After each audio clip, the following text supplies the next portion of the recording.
그래서 다들 올해는 하나님의 말씀대로 말씀을 따라 살아야 되겠다. 하나님을 믿는 사람으로 살고 싶다라고 하는 소망이 다들 있으실 것입니다. 오늘 본문의 이 긴 내용이 그러한 내용입니다. 오늘 말씀을 잘 기억하시면서 그 말씀대로 살지 못하는 자신을 발견할 때마다 주님께 도움을 구하고 주님께 도와달라 부르짖으며 올 한 해가 다 마치고 마지막 날이 되었을 때 주의 은혜로 주의 말씀을 따라 올 한 해도 살았습니다 라고 하며 하나님께 영광을 돌리는 복과 은혜가 우리 모두에게 있기를 바랍니다. 바나바는 바울과 안디옥에서 1년간 함께 사역을 하면서 안디옥에 있는 큰 무리들을 가르쳤습니다. 그래서 그들이 뭐라고 불렸냐면 그리스도인이다 라고 불리게 되었습니다. 이 그리스도인이라고 하는 호칭은 아주 독특한 것입니다. 당시의 유대인들, 또 헬라인이라고 불리는 사람, 또 로마인이라고 불리는 사람들은 있었는데 그리스도인이라고 불리는 사람들은 없었습니다. 그러니까 처음 생겨난 명칭이죠. 안디옥에 있던 예수님을 믿는 사람들은 유대인이나 헬라인이나 로마인과 함께 살고 있는데 어울리며 사는데 전혀 그들과 같지 않은 뭔가 독특한 모습이 있었기에 저들은 헬라인도 아니고 유대인도 아니고 로마인도 아니고 그리스도인이구나 라고 사람들이 불렀다는 것이죠.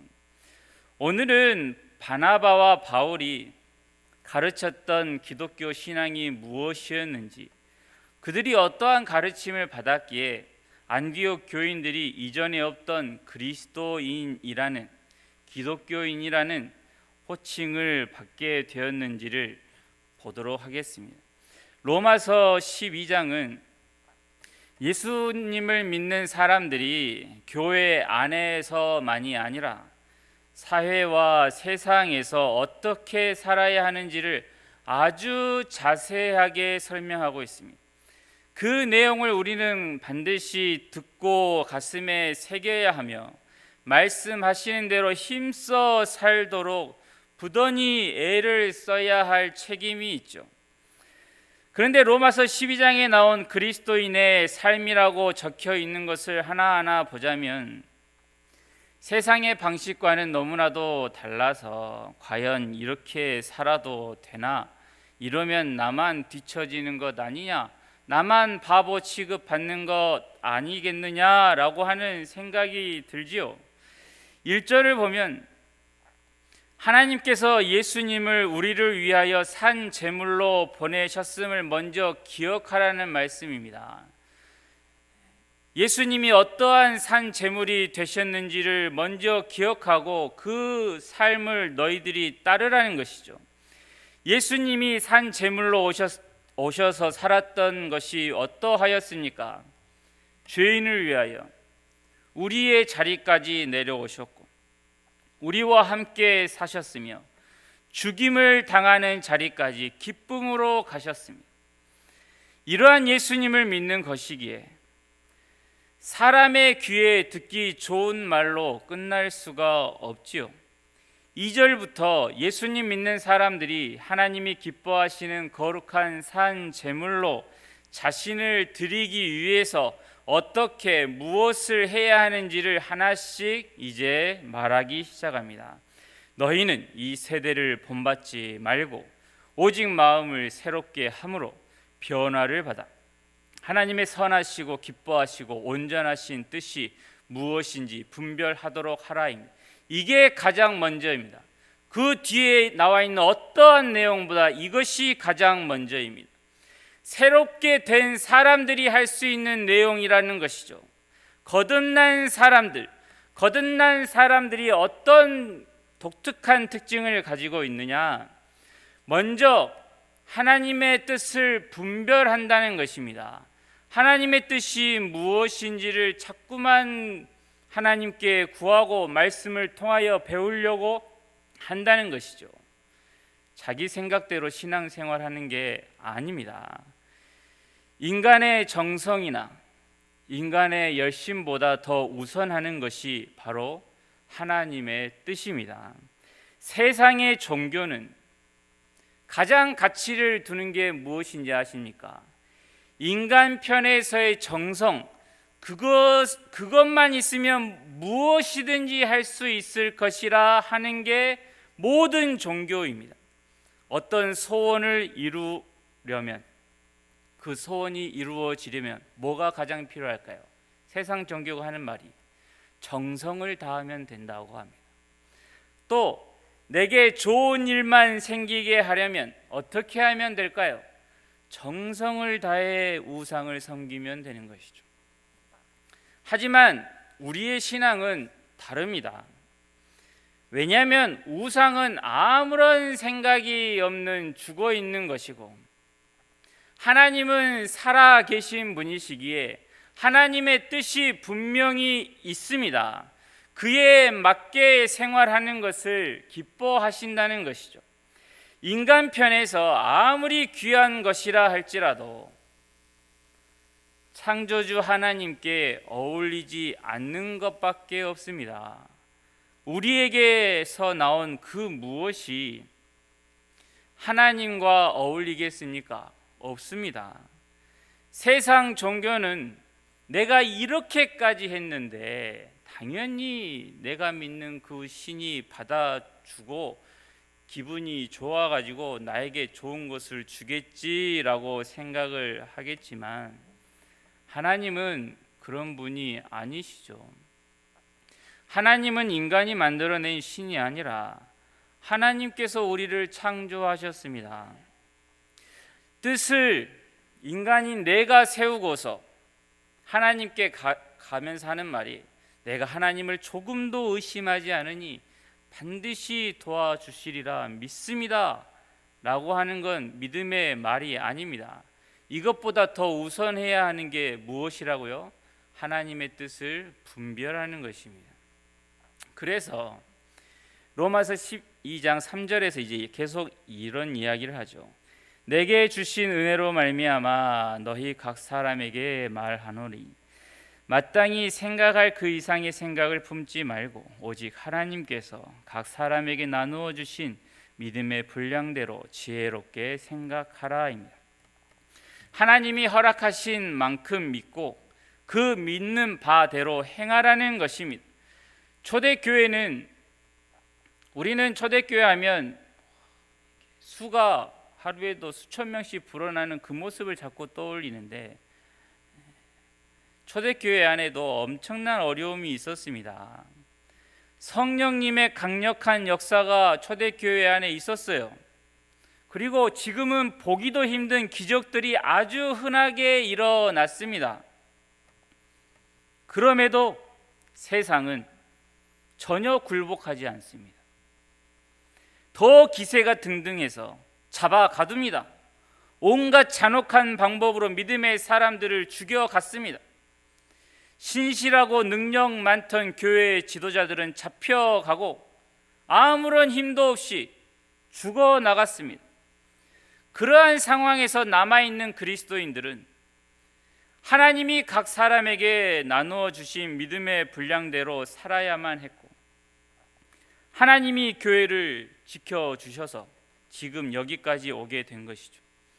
그리고 4절부터 8절까지는 각 사람에게 하나님께서 맡기신 일이 다 다를 수 있음을 이야기하면서 자기가 모르는 것, 남에게 맡기신 사명에 대해서 내가 이렇다 저렇다 말하지 말고 그 말할 시간에 자기에게 맡기신 것을 잘 감당하라는 의미인 것이죠. 그리고 계속해서 말씀하십니다. 9절입니다. 사랑에는 거짓이 없나니 악을 미워하고 선에 속하라. 형제를 사랑하여 서로 우애하고 존경하기를 서로 먼저 하며 부지런하여 게으르지 말고 열심을 품고 주를 섬기라 라고 합니다. 형제들 간에 사랑을 하라, 악을 미워하라, 서로 우애하고 존경하기를 어떻게 하라고요? 먼저 하라고요. 함께 앉아 있는 사람들은 그리스도의 몸된 교회를 이루고 있는 지체들이죠. 한 몸입니다. 수도 없이 말씀드렸지만 다리가 다치면 어디가 고생합니까? 다리만 고생하는 게 아니에요. 어깨도, 손도, 팔도, 온 몸이 그 목발을 짚고 균형을 맞추려고 서로 돕는 것처럼 한 지체의 연약함은 결코 다른 지체들에게 정죄거리가 되는 게 아닙니다. 그럴 수가 없는 것이죠. 어떤 손이 발보고 너 왜 다쳤냐? 저런 부주의한 것, 너 잘 살아라 라고 손만 따로 띄어서 어디 갈 길 갑니까? 그런 손은 없습니다. 우리 각자에게 맡기신 일이 있음을 인정하고 서로 도우며 격려하고 각자 자기가 맡은 일에는 부지런하고 열심을 품는 것, 바로 이 모습이 주님을 섬기는 모습이라는 것이죠. 실제로 내가 주님을 정말로 잘 섬기고 있는가, 이것을 가장 확연하게 보여주는 게 있는데 바로 헌금과 봉사입니다. 그러면 모든 헌금하고 봉사하는 사람들이 전부 다 하나님을 잘 섬기는 사람이냐라고 하면 저는 아니라고 말씀을 드리겠지만, 분명히 말씀드리고 싶은, 확신할 수 있는 건 모든 신실한 하나님의 사람들은 헌금을 하며 힘써 봉사를 합니다. 예물은 우리의 신앙의 고백이죠. 실제로 내가 무엇을 의지하고 있는지를, 무엇에 내 마음을 두고 있는지를 드러내는 많은 수단 중에 가장 우리의 가장 밀접하게 확인시켜 주는 게 바로 헌금이라는 것입니다. 그래서 믿음이 있다고 하면서 헌금 생활을 바르게 하지 않는 그리스도인은 없습니다. 불가능합니다. 동시에 나는 헌금을 드렸다며 마치 할 일을 다 한 것처럼 또 헌금 또 안 하는 사람 또 쳐다보면서 이렇게 생각하는 그리스도인도 없습니다. 우리가 얼마를 하나님 앞에 드린다 한들 하나님과 어울리겠습니까? 그리스도인인 모두가 내가 할 수 있는 것이 무엇인지, 하나님이 내게 맡기신 것이 무엇인가를 부지런히 살피고 구하고 찾아서 힘써 섬기고 또한 예물도 드리는 것이 부지런하여 게으르지 말고 열심을 품고 주를 섬기는 모습 중에 아주 중요한 부분이라는 것입니다. 그리고 이어서 12절에서 말씀하시죠. 소망 중에 즐거워하며 환난 중에 참으며 기도에 항상 힘쓰며 성도에 쓸 것을 공급하며 손 대접하기를 힘쓰라. 계속 이어지죠. 그렇게 섬기는 일을 이제 하려고 하면 필요한 것이 나오고 있습니다. 참는 게 필요하다. 그리고 기도하는 게 필요하다. 이 기도가 무엇입니까? 하나님께 도움을 구하는 것이죠. 도대체 내가 좀 해보려고 했더니 안 돼요. 온갖 방해되는 일들만 자꾸 일어나요. 그때 누구에게 도움을 요청합니까? 하나님께 도움을 요청하는 것입니다. 내가 하나님의 말씀대로 이렇게 살고 싶은데 제가 연약하고 또한 나의 믿음도 적어서 잘하지 못하는 나를 불쌍히 여기시고 도와주옵소서라고 하는 것. 그리고 그렇게 어려움을 겪고 있는 성도들을 옆에서 보면 도와주는 것. 그게 바로 믿음의 생활이라는 것이죠. 참기 싫고 기도할 일이 또 뭐가 있는가? 교회 일 하면서 힘들면 그냥 안 하면 되지. 또 옆에서 힘들어하고 있는데 돕지 않고 있으면 방금 읽어드린 말씀과는 아무런 상관이 없이 사는 사람이죠. 그리고 이어서 이제는 시선을 바꾸어서 우리를 반대하는 세상을 향해서 어떻게 살아야 하는지를 말씀합니다. 너희를 박해하는 자를 축복하라. 축복하고 저주하지 말라. 그냥 조롱하고 그냥 핀잔을 주는 정도가 아닙니다. 실제로 잡아서 가두고 죽이는 박해입니다. 우리는 어떤 문제에 대해 힘으로 싸우지 않습니다. 문제 해결하기 위해서 권력을 탐하는 사람들이 아닙니다. 악에 대항하기 위해서 그리스도인이 더 높은 자리에, 대통령의 자리에 올라야 한다는 생각을 할 수는 있으나 그렇게 바른 모습은 아닙니다. 왜냐하면 믿는 사람이 가장 높은 자리에 올라가고, 심지어 온 나라가 우리나라는 이제부터 교회만 다닙시다 라고 정했다 해서 세상이 바뀌지 않았습니다. 악에서 세상이 떠나지 않았다는 것을 역사가 수없이 증명하고 있는 바입니다. 그래서 높은 사람들이 이렇게 해야 나라가 잘 될 것 아니냐, 우리 믿는 사람들이 좀 더 마음껏 신앙생활을 할 수 있을 것이 아니냐라고 보고만 있을 게 아니라, 우리가 무엇을 해야 하는지를 알아야 합니다. 그게 바로 15절에 나오죠. 이제 잘 보십시오. 내가 해야 할 일들이 나옵니다. 즐거워하는 자들과 함께 즐거워하고 우는 자들과 함께 울라. 이 말씀은 살면 살수록 이게 얼마나 어려운지를 절감하는 말씀입니다. 기뻐하는 사람이나 슬퍼하는 사람들이 항상 우리 곁에 있는데, 저는 쉽게 어떤 말이 자꾸만 나오려고 하냐면 정답을 들고 갑니다. 네가 이렇게 비참한 일을 당하고 울게 된 것은 너가 이렇게 이러한 잘못을 해서 믿음 없는 모습을 보였으니 그러한 일이 일어난 것 아니냐라고 하는데, 그것 하지 말라는 것이죠. 그리고 기뻐하는 사람에게 가서는 너 그거 언제까지 될 줄 알아? 교만하지 마라. 언제 사라질지 모른다며 그렇게 자꾸 기뻐하고 있는 사람 옆에 가서 찬물을 끼얹지 말라는 것입니다. 그저 서로 마음을 같이하며 높은 데 마음을 두지 말고 도리어 낮은 데 처하며 스스로 지혜 있는 채 하지 말라라는 말씀이 16절에 나오고 있죠. 이것은 3절에 나온 마땅히 생각할 그 이상의 생각을 품지 말라는 것과 같은 말씀이죠. 스스로 지혜 있는 채 하지 마라. 다 아는 것처럼 하지 말라.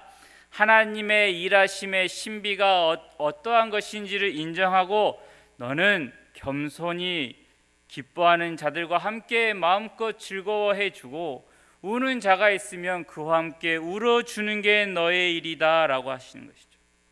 그리고 17절에서 아무에게도 악을 악으로 갚지 말고 모든 사람 앞에서 선한 일을 도모하라 라고 합니다. 이것도 참 안 되는 것 중에 하나입니다.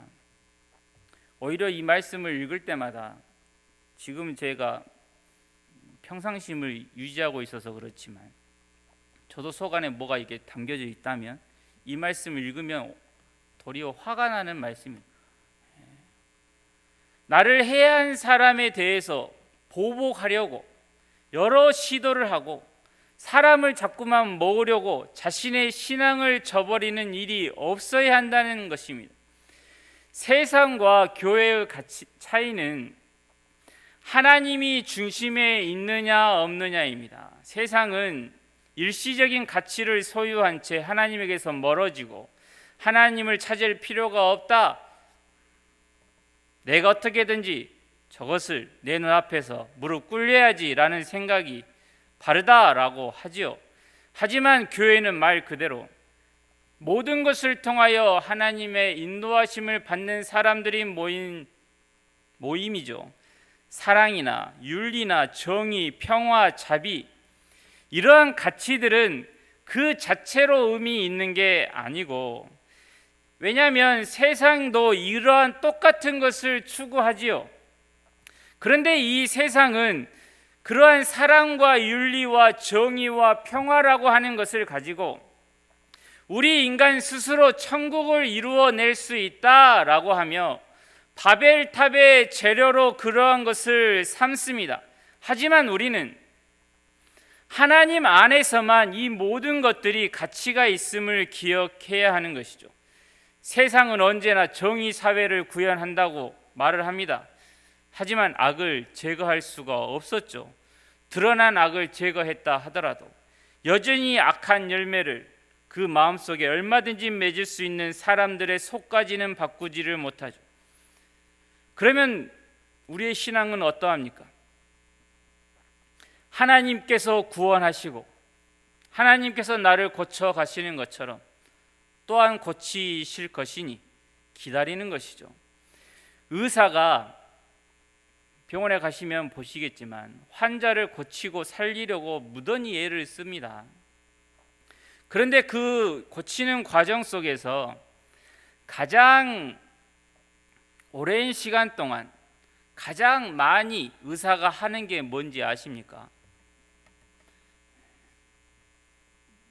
여러 가지 생각이 드시죠. 뭐냐면 기다리는 겁니다. 약 주고 며칠 있다 오시오. 기다리는 겁니다. 병원 가보시면 아시겠지만 처치하거나 수술하는 시간보다 약 먹고 하루 이틀 3일 사이 보름 한 달 두 달 기다리는 시간이 훨씬 길죠. 그와 같은 일이 우리 신앙생활 안에서도 있는데 악을 악으로 갚지 말고 선한 일을 도모하는 것이 이와 같습니다. 할 수 있거든 너희로서는 모든 사람과 더불어 화목하라라는 것이죠. 선한 일을 도모하는 것 오래 걸립니다. 언제 될지도 모릅니다. 하지만 우리는 우리의 일을 계속 해가며 하나님의 때가 언제 될지, 하나님의 영광이, 하나님의 일하심이 언제 밝히 드러날지를 기다리며 계속 내게 맡겨주신 일을 하는 것이죠. 그래서 18절 19절에 내 사랑하는 자들아 너희가 친히 원수를 갚지 말고 하나님의 진노하심에 맡기라. 기록되었으되 원수 갚는 것이 내게 있으니 내가 갚으리라고 주께서 말씀하시니라입니다. 이 말씀의 핵심은 주님이 내 원수 갚아주실 거야 이러면서 속에 가지고 있으라는 말이 아니고 주께서 갚아주실 것이니 너는 무엇을 하라? 너는 심판하지 말아라. 그 생각을 거두어라 라고 하는 것입니다. 그런데 우리는 19절을 내 원수를 향하여 이 말씀을 보면서 그 사람에게 이제 간접적으로 이야기하는 것이죠. 너 하나님이 절대로 가만히 두지 않으실 거야. 이런 식으로 이 말씀을 써먹는데 그러한 생각은 그리스도인의 말과 생각이 될 수 없지요. 할 수 있거든 너희로서는 모든 사람과 더불어 화목하라 라고 하는 이 내 마음을 괴롭게 하는 이 말씀이 자꾸 눈에 들어와야 합니다. 왜 그렇습니까? 우리의 구원이 이와 같았기 때문입니다. 십자가가 이것을 말씀하고 있기 때문입니다. 하나님께서 죄인을 구원하려고 오신 일로 인해서 이 말씀을 전하고 있는 바울이 사울이었었는데 바울이 되어 돌아왔었습니다. 우리도 마찬가지인 것이죠. 구원받고 은혜 입은 사람들에게 이 모든 말씀을 하는 것이죠. 그러면서 계속 너희가 그 은혜를 입었으니 원수가 줄이거든 먹이고 너희가 하나님의 원수 되었을 때 하나님이 너희에게 이렇게 주시지 않으셨느냐 목마르거든 마시게 하라 라고 하십니다. 숯불 이것은 우리가 가져다 쓰는 게 아닙니다. 언제 저 숯불이 저 얼굴로 쏟아지는지 한번 보자 라고 하는 마음은 악한 마음이죠. 우리는 주님이 다시 오실 때까지 선을 행하며 기다리는 것뿐입니다. 그래서 마지막 말이 21절에 이렇게 나오죠. 다 같이 읽어보겠습니다. 시작. 악에게 지지 말고 선으로 악을 이기라 입니다. 그리스도인은 악을 이기려면 우리도 저 악 못지않은 힘이 있어야 되지 않겠느냐라고 하지 않습니다. 우리는 우리의 길을 가는 것이죠. 우리가 믿는 바가 무엇입니까? 맨 처음 1절에 나옵니다. 어떻게 사는 것이요? 산 제물이 되는 길이 바로 우리가 걸어가야 할 길, 예수님이 이 땅에서 보여주신 그 길입니다. 용서하는 길, 기다리는 길, 정죄하지 않는 길 말입니다. 그 길이 평탄하지 않습니다. 그러나 외면하거나 도망갈 수 없습니다. 하나님의 사랑이, 나를 사랑하신 그 사랑이 이 길로 가라고 강권하시기 때문이죠.